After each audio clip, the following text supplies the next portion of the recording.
Görək bugün qutumuzdan hansı ifadə çıxacaq. Gəlin baxaq bir yerdə.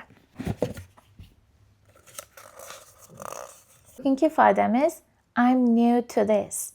Yəni mən bu işdə hələ təzəyəm, hələ yeniyəm. Gəlin bu ifadəni bir neçə cümlədə işlədək və baxaq görək ki, hansı kontekstlərdə işlənə bilir. Məsələn, işdə I'm new to this job, so please let me know if I make any mistakes. Mən bu işdə təzəyəm. Nəsə bir səhv eləsəm, mənə denən. Hər hansı bir bacarığı öyrənəndə. I'm new to playing guitar, but I'm excited to learn.